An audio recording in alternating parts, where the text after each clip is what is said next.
Hello, good afternoon. I'm Rachel Patton, Executive Director of Preserve Arkansas. Preserve Arkansas is the statewide nonprofit advocate for historic preservation. Welcome to Women in Preservation. We want to thank our series sponsor, DMX Architecture in Fayetteville, for their generous support of women in preservation. Thank you to those of you who are members of Preserve Arkansas. If you're not already a member, I'd like to invite you to please join us. Memberships are the foundation of our organization, and we rely on your support to achieve our mission of saving Arkansas's historic places. Plus, membership has its benefits, including ticket discounts and Preserve Arkansas swag. You can learn more and become a member at preservearkansas.org.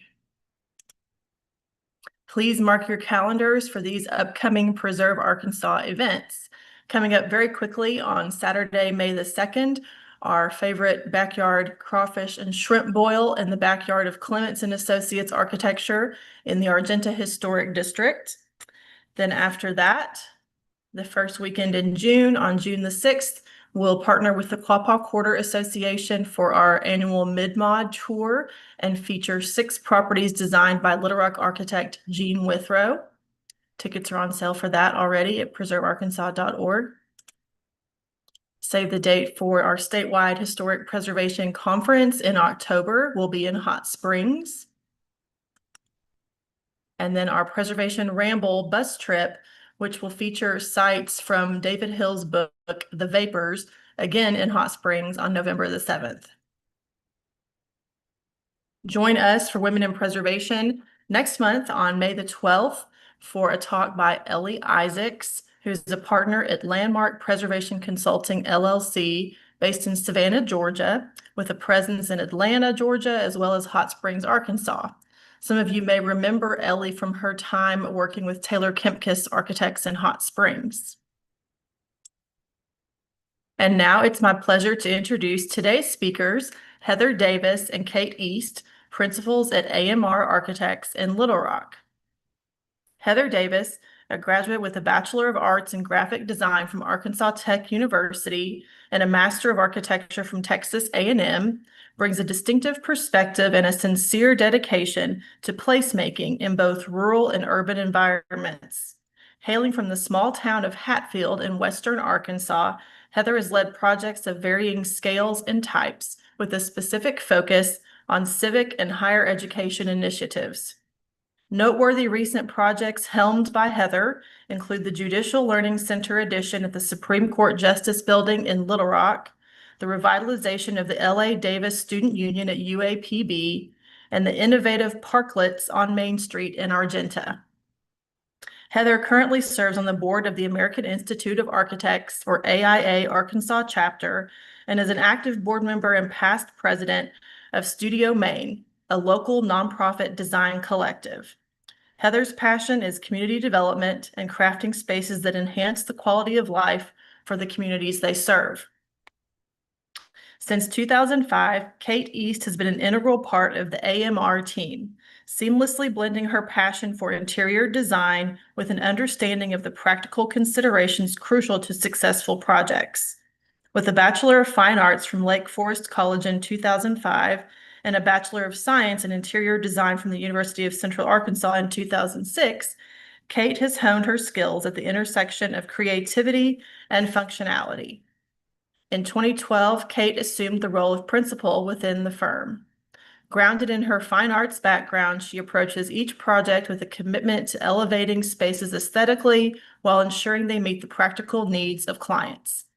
Kate's role extends from project inception to completion, showcasing expertise in space planning, finish selections, furniture specifications, and the thoughtful integration of artwork and signage. Her collaborative approach ensures smooth coordination with team members, contractors, and consultants to achieve outstanding project results.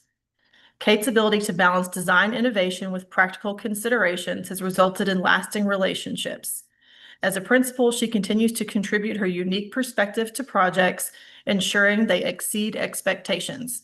Welcome, Heather and Kate.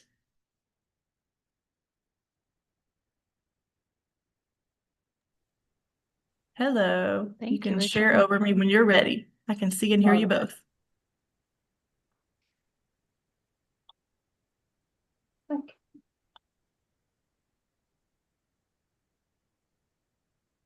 All right. That working? Yep. Looks good. All right. I'll kick us off.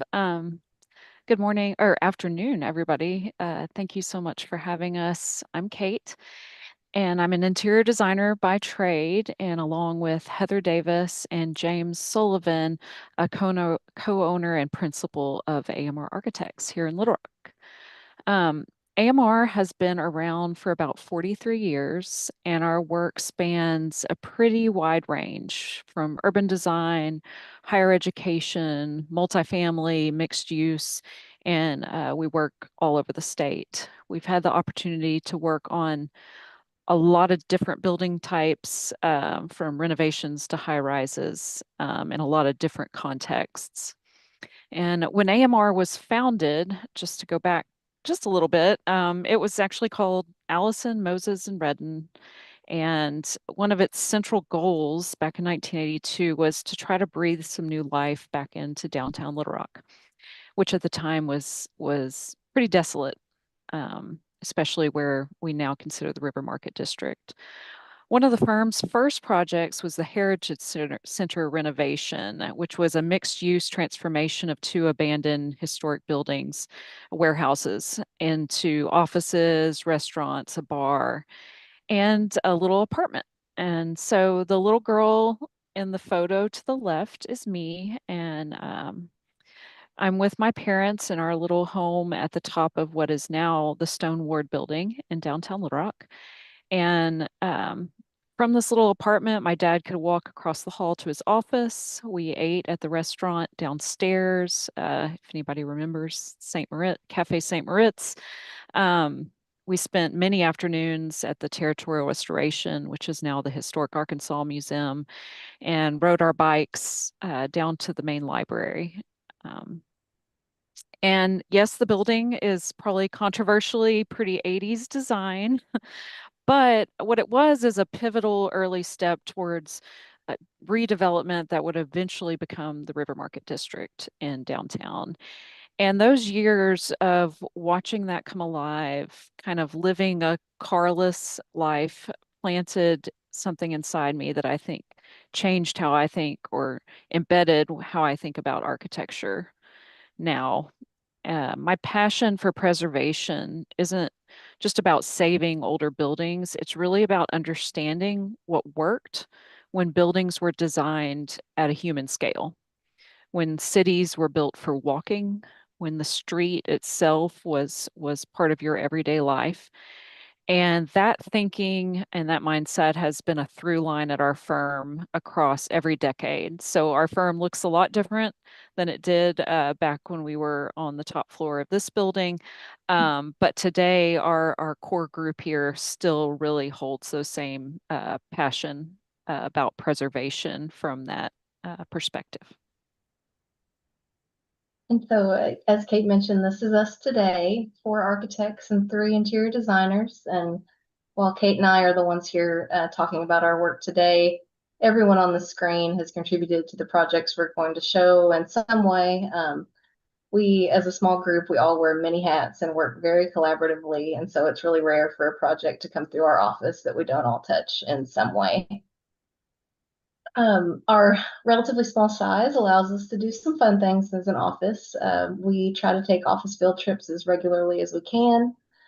Sometimes it's just a little trip down to a project site in town. Or last fall, we went to Bentonville to check out all the new development happening in that part of the state. And the previous year, we actually all got on the plane and went to Paris and got to experience firsthand and be inspired by some of the greatest public spaces in the world. And as Kate said, that thread of really caring about creating truly walkable urban spaces is something that we really try to put effort into cultivating in our firm, and making sure that we are freshly inspired as often as we can. Our office right now, we're located in downtown Little Rock in the Soma District, in a mixed-use building that we were able to design. We share the ground floor with a couple of restaurants and retail shops, and upstairs houses 16 studio apartments. We've had the opportunity to work on projects all across the state. And we have been fortunate that we've had several of our projects honored with preservation awards over the last decade, not only for new construction and adaptive reuse projects, but we've also received a couple recognitions for excellence in new construction in a historic setting, which also means a lot to us.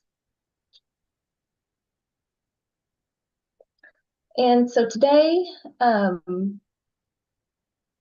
we've selected 4 of our preservation projects to share with you in some detail. And as you can see, we're going to kind of hopscotch between the mountains and the Delta and try to give you a little bit of behind the scenes look at some of the unique challenges and opportunities that we found in each of these projects. So we will start over in Western Arkansas at UA Rich Mountain Waldron Rock Buildings. And if you're not familiar with Waldron, it is just a little bit south of Fort Smith along Highway 71. And the Waldron campus is a satellite campus for UA Rich Mountain, whose main campus is in Mena, which is the red dot just a little further south on Highway 71. And then if you keep looking on that map, the little white dot that I put a little further south is Hatfield, Arkansas, population 410, which is where I grew up. And so back in 2019, we saw that UA Rich Mountain was looking for an on-call architect, and we jumped at the opportunity to become that, and it's been a really cool experience to be able to work over in that part of the state. And UA Rich Mountain campus on the right, this is their Waldron campus, which is the former site of Waldron High School. And the project we'll talk about today is 2 separate adjacent buildings that are outlined in red. It's the C.E. Forrester Home Economics Building and the VOAG Building. And they were both constructed in the late 1930s. They served Waldron High School students for many decades until the new high school was constructed across town in 2007. And then the campus came under the ownership of UA Rich Mountain, and they were active in getting the buildings placed on the historic register in 2019. So we were about the same time as we were hired for on-call architects. They had just gotten these buildings on the register, and Diane Gathright with UA Rich Mountain Foundation reached out to us, and she knew that that was the first step to being able to apply for ANCRC grant funding to have a chance to bring these buildings back to life. And so she reached out to us and said, hey, I've got a couple historic buildings that I'd like for you guys to help us apply for some grant funding for. So I said, great, we've done several ANCRC grant projects. That sounds like right up our alley. But I have to say, I was not fully ready for the condition of these buildings when we got there. This is how we found them in our first walkthrough. They had been vacant for many years. The windows were fully boarded, no working building systems, in very, very poor condition overall. This is interior of the home ec building. It had been previously remediated, so it was stripped down to the bare wood lath, but the main roof beam was significantly sagging. Large portions of the original wood floor were totally missing and open to the crawl space. The wood windows, double hung wood windows, were still present, but most of them were missing a significant portion of their muttons and panes. And the more we looked around, the more I was like, I don't think we should even be standing in this building right now, Diane. We need to get out of here.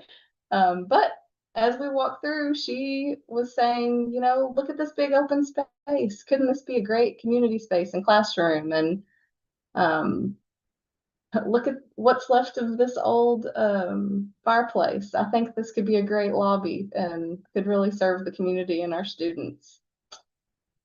And so we kept walking over to the VOAG building, which similarly was completely overgrown and in really bad shape. This building, though, is actually fully, it has full stone masonry walls. And so the interior was in a little better shape.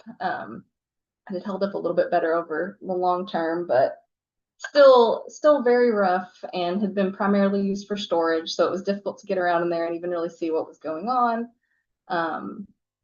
The worst thing is the roof was in really bad shape on this building and had been left open to the elements. And so there was just some significant damage due to that. But Miss Diane told me the history of this building is the VOAG building, and she thought that it could just be the perfect home for UA Rich Mountain's machine tool shop and welding. And that was her vision. So we worked together, put together a plan for phase 1 stabilization of the buildings, to just get them structurally stable and enclosed, and applied for an ANCRC grant to that end, and they were awarded that grant, so we got to work.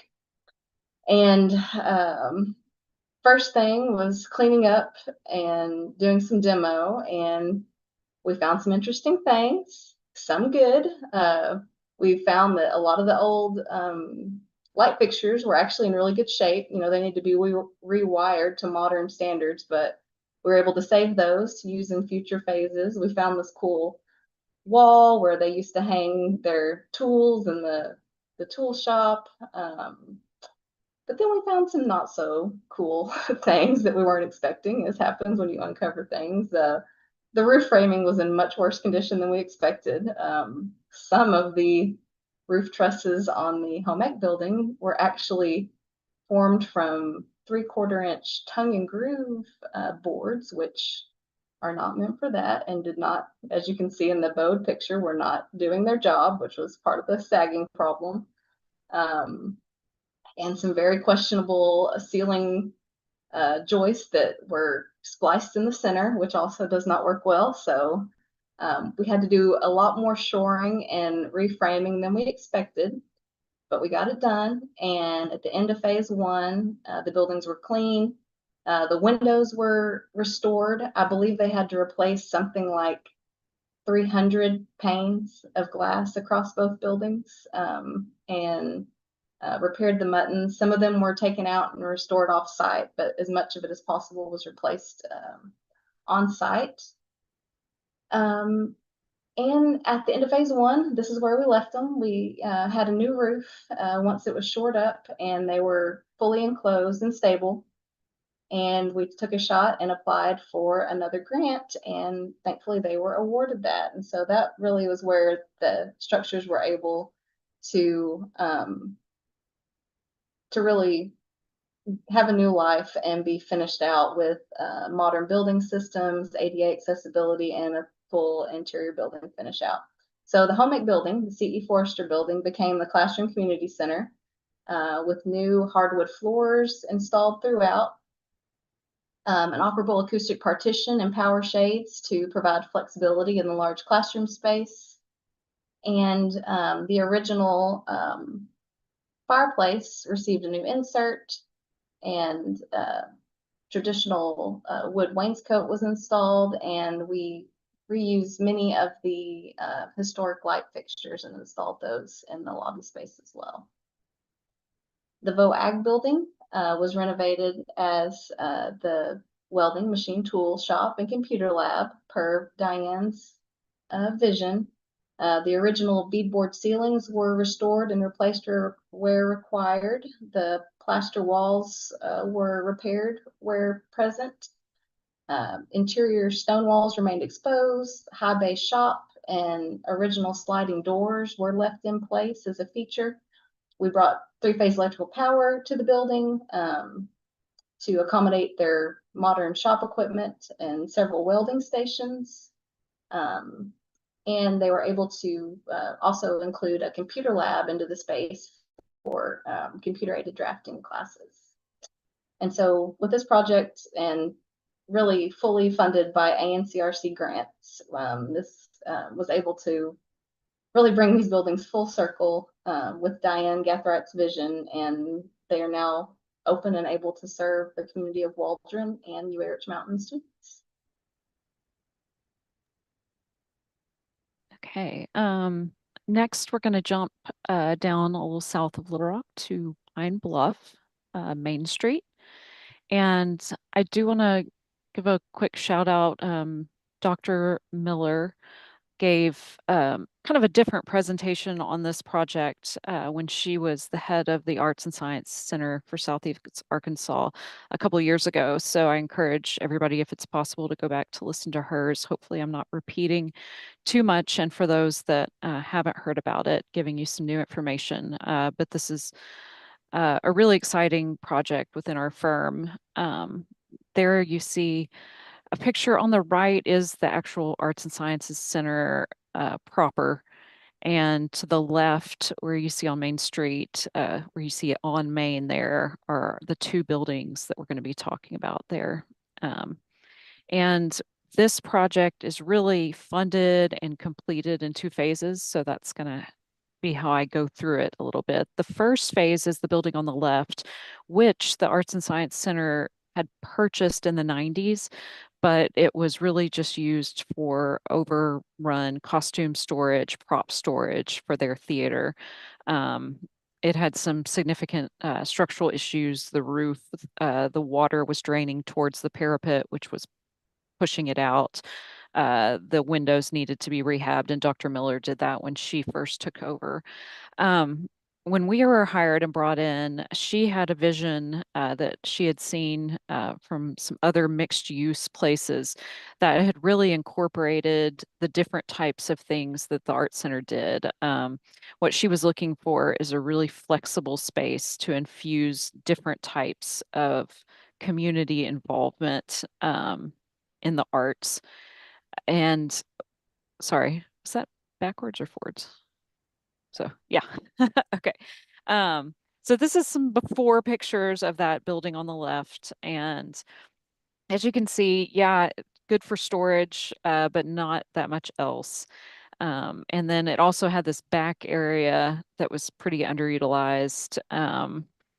And I I won't go through a lot of the details that are sort of the exterior renovation of tuck pointing. I want to talk more about kind of how we came up with this interior vision for these 2 projects.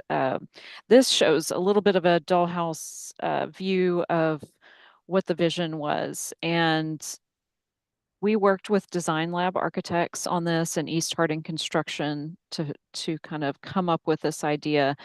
But a key feature was, one, we really wanted to open up and the visibility between the first and the second floors. We also wanted to have visibility from Main Street itself, if you're walking by or interacting, all the way through the building to the back arch yards. So we did that through these as you can see, these red doors that bring up. And the red doors are important because one of the previous lives of this building was actually a fire station. It's had a lot of lives. And so we wanted to give sort of a nod to that in our design, but it also really helps with that visibility. So I want to talk a few of the fun things we found during this project. One, this is the first floor of that building. And once we got that old VCT tile up and this lay-in ceiling, what we were able to find was this beautiful tin ceiling. We couldn't salvage all of it. A lot of it was rusted through, but we were able to piece together enough of it to make sort of a feature ceiling in the new renovated space. And once we got that VCT up and polished the floors, we had a really beautiful space that was really open and flexible. Another thing that we wanted to do was these wood floors on the second floor were very discolored, but they were in decent shape and we could see that there was something beautiful about them. So we worked to refinish them, restain them, and that was one of the beautiful features that we were able to restore in that building. The third thing that's really neat is it was a firehouse. It was also a car parts place, I believe, but it was also the OK Creamery. And there was this fun mural on the wall that we were able to restore, clean, and put a finishing sealer on and highlight. So now when you walk in the front door there, you can see up to the second floor and see this mural, which is really cool. We also, oh, there, you can't see it on the right there, but you get a kind of feeling of being able to see all the way back to the arch yard and up to the second floor. To have that visibility and that connection really helps that space uh, function in the variety of ways it does. Um, let's go to the next. Then out the back, one of the things we did have to have this stair for egress purposes, but one of the neat things is we were able to create this enclosed, what we called arch yard. We had the big doors on the back where they could roll out big pieces of equipment. That we have a kiln back there, but it's also used for community events. So they actually hang a screen up on that stairwell, and people can sit out, watch movies at night. They have bands come and play in this area.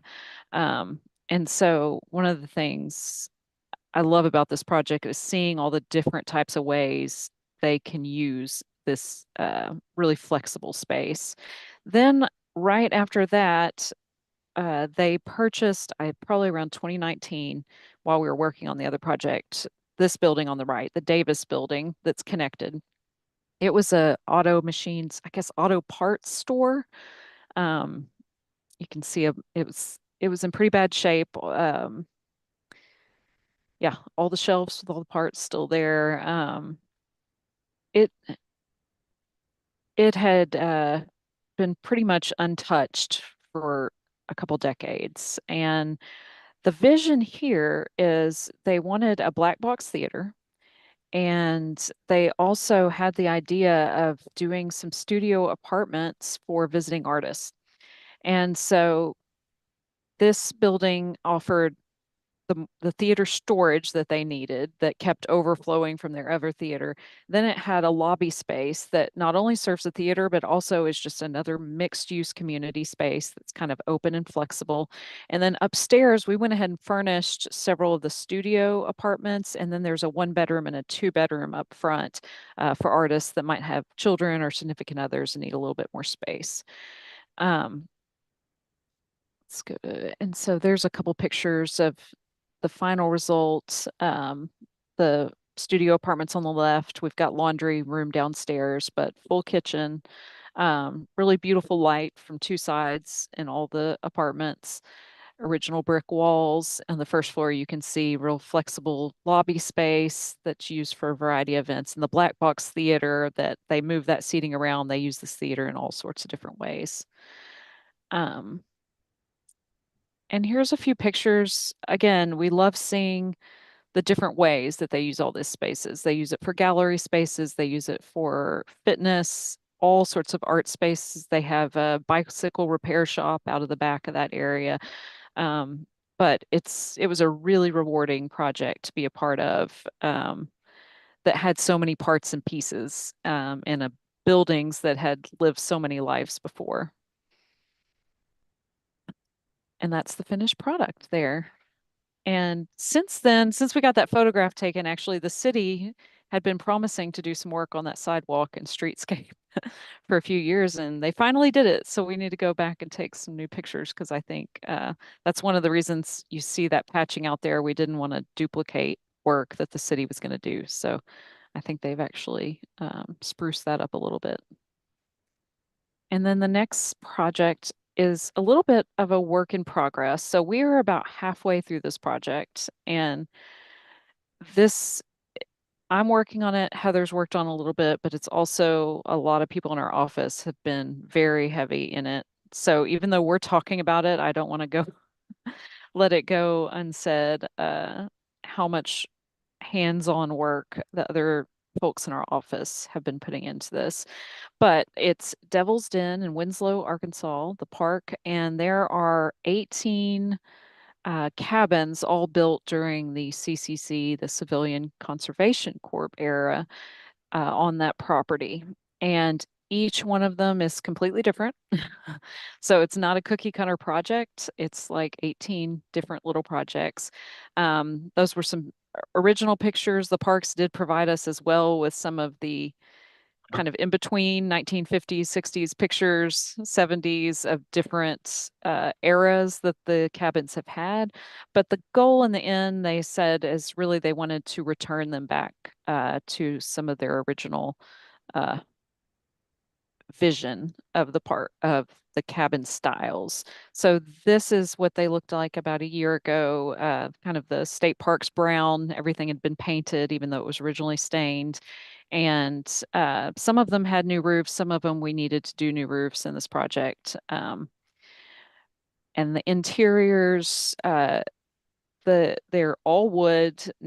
Some of this is original. The ceilings not original. The cabinets not original, and the feeling was it was a little too much wood on wood, and they just wanted to both modernize for new park visitors, but also keep an eye on keeping it in touch with some of that original CCC style. The bathrooms were all different shapes and sizes, different finishes over the years. A big goal, I will say, in this too, is because cabins had been kind of touched throughout the years, there were different HVAC systems, there were different appliances. There's no continuity over the 18 cabins. So that's for maintenance and upkeep, that's kind of a nightmare. So one of the things is let's bring these all together and give them some consistency throughout. And so one of the really exciting things is restoring these exteriors back to the original staining. Um, and I need to give a shout out, Matt McCraw of River Ridge Builders has been absolutely incredible on this project, and he has done all the exterior woodworking, and has been really an integral part of bringing these cabins back to their original beauty. Um, and another quick shout out, I'd like to, this is a hard picture because on the left is the glass that you're seeing. And I don't know if you see really closely, there's these little dots, which we didn't realize would be there till we got here, but luckily you can't notice them installed. But one of the exciting things was the windows of these cabins had been kind of replaced. Some of them had, some of them hadn't. Some of them were vinyl, some of them were wood. It was not consistent. And the decision was made in this project, let's go ahead and replace them all, but let's also really see a difficult task when it comes to preservation, getting that single pane look. But also the cabins were really struggling with heating and cooling. So this Spacia glass was a real lifesaver. It looks great installed, and it really enabled us to return those cabins to the same look, but hopefully really save the parks some money on heating and cooling. And this project, even though it's only about halfway through, has already seen its share of interesting things. Like Heather mentioned on Waldron, you always uncover things in preservation projects that you didn't expect. As even though you can really plan for a lot, you always uncover fun surprises. Of course, termite damage and rotting wood is always a huge part of these cabins. And then we had exterior issues, like the tornado came through last fall, and we had just about gotten this one cabin done, and it just ripped the side off of it.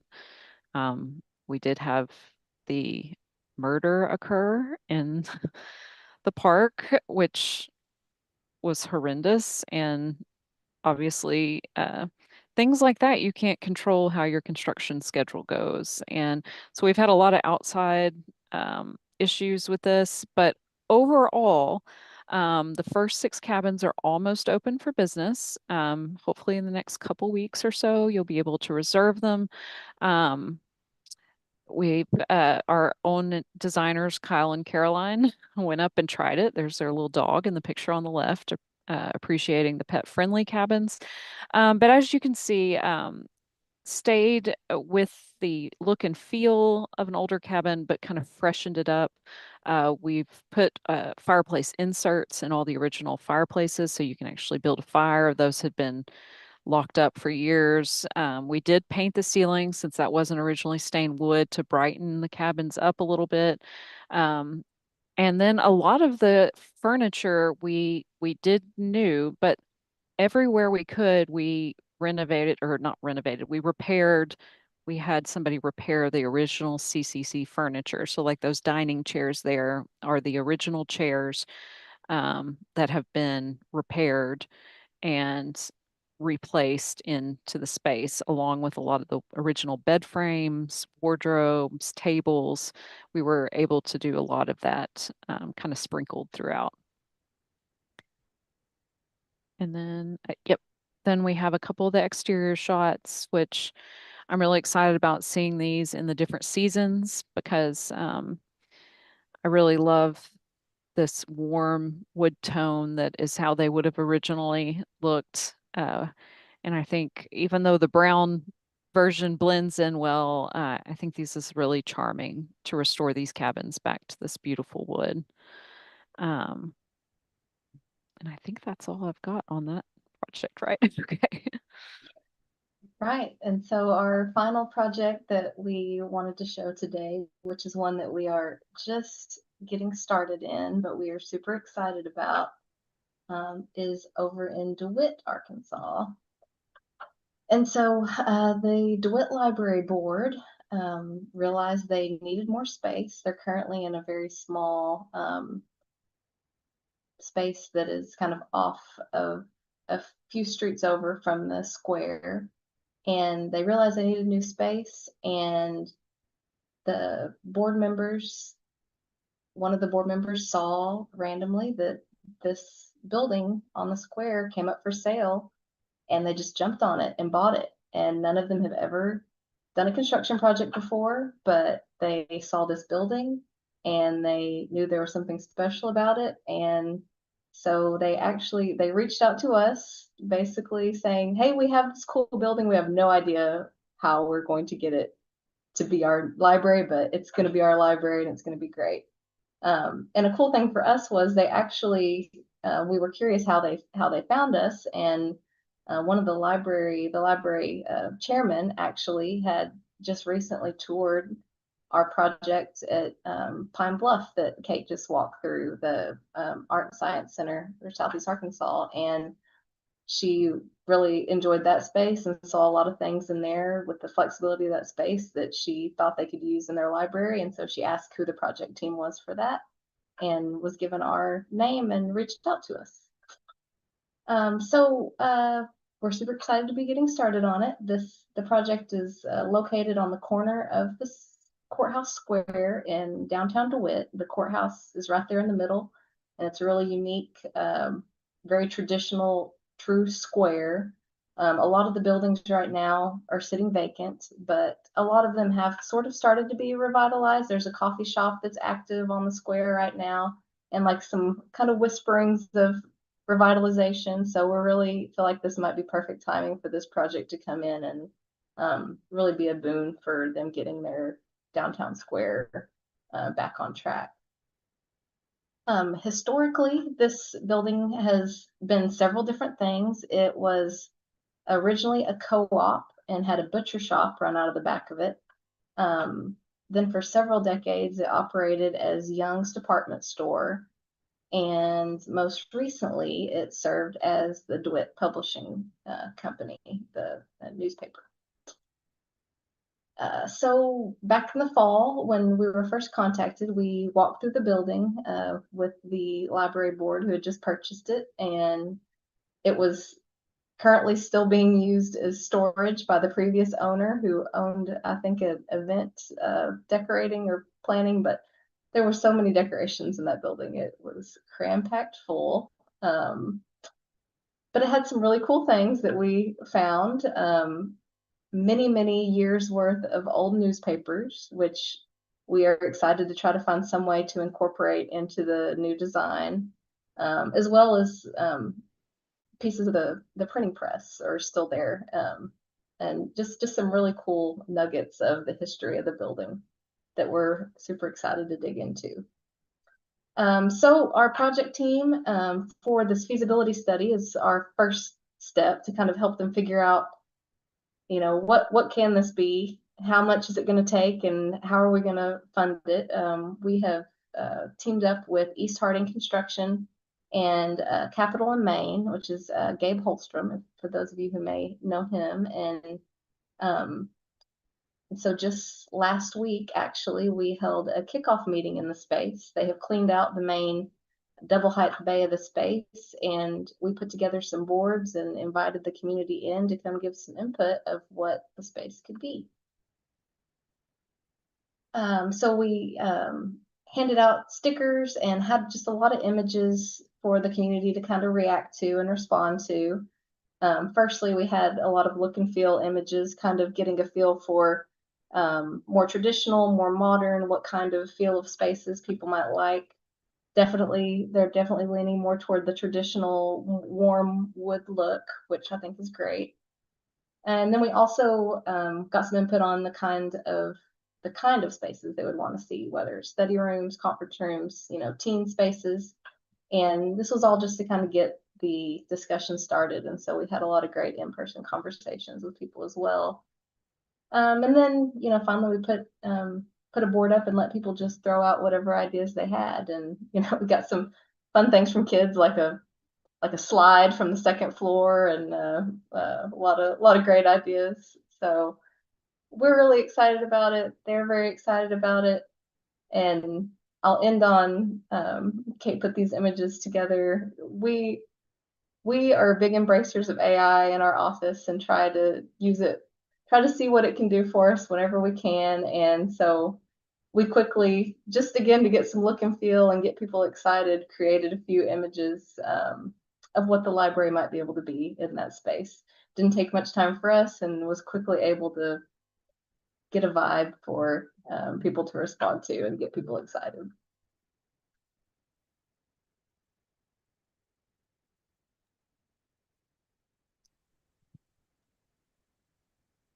Thank you all. That was awesome. I love all those projects, but especially the DeWitt one. That's really exciting. We have plenty of time for questions if anybody has them. I see you've got one from Lisa Skiles so far. She says, all beautifully designed and sensitive projects. Thank you for your terrific presentation. Excited to see the Devil's Den project completed.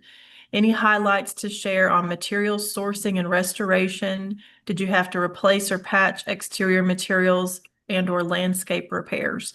I especially love the stone bases, water tables on many of the cabins. Was it in good shape? Thanks again.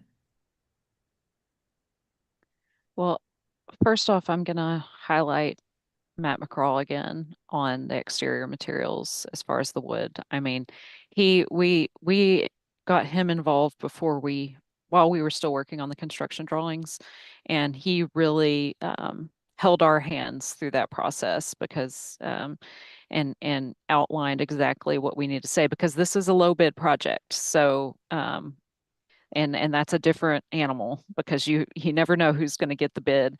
And so he was really wonderful to work with to make sure that in the drawings we called out what needed to happen to replace these wood panels.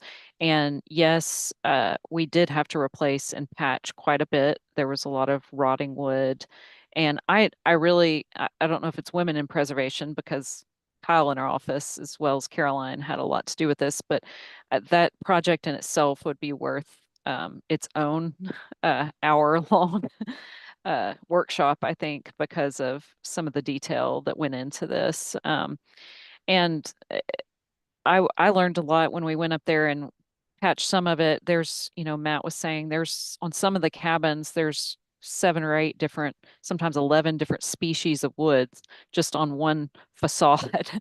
So him trying to figure out what species of wood, how to stain it, whether to stain it to match, or do you stain it to show that that is in fact a new piece of wood. These discussions were all had with Parks, and even, he came in, and these wood panels are not straight across. They have more scalloped edges. And when he first patched them in, he actually did them as straight across but they looked pretty off. And I know those are different schools of thought of, to make it stand out or not. We did end up on this one going back and asking him to scallop those edges a little more to make it feel more like it was all originally there. So there's a whole thing that could be done just on the wood exterior there. Um, the stone was in pretty good shape. I feel like Heather, if you can, Yeah, some I of think, it, we had to do a little repointing, but I don't think there yeah. was any actual stone replacement that had to happen. Mm, I mean, a lot of it's very large stone that is on the yep. base of those cabins, and doesn't really go anywhere. I feel like they were sort of almost built into the landscape. And so the wood was in bad shape, as you might expect in places, but the stone was kind of solid. Yeah. Yep. It was in good shape. But we would be glad to share in whatever format you think is best, Rachel, some more information on this, especially as, we are starting phase 2 right now. And there's actually, now that we've had time to stay and the head of parks has had time to stay in the original cabins, we are finding some things we want to change in phase 2. So I think once both phases are complete, it'd be fun to come back and do sort of a debrief for everybody to do lessons learned, things like that. I think would be really helpful. Oh yeah, that'd be great. Let's see. You've got from Malin Rice. Great program here today. I was so impressed, or excuse me, I was so interested in seeing these buildings as a lot of former lives are recognized in your projects. Do you find public support and enthusiasm very rewarding in your work? Extremely. That's the best part of it, really, is to see people. I mean, it's fun to see. I'm speaking for myself, Heather can speak. It's fun to see it. The before and after pictures are always lovely and everything, but that's why we tried to put that one picture or the slide of all the um, ASC or Arts Times 3 and Artworks pictures. We still go down there. We follow them on all their social media because I'm always excited. I'm like, oh, look what kind of class they try to do in that space. Oh, look how they arranged it to work for this type of event.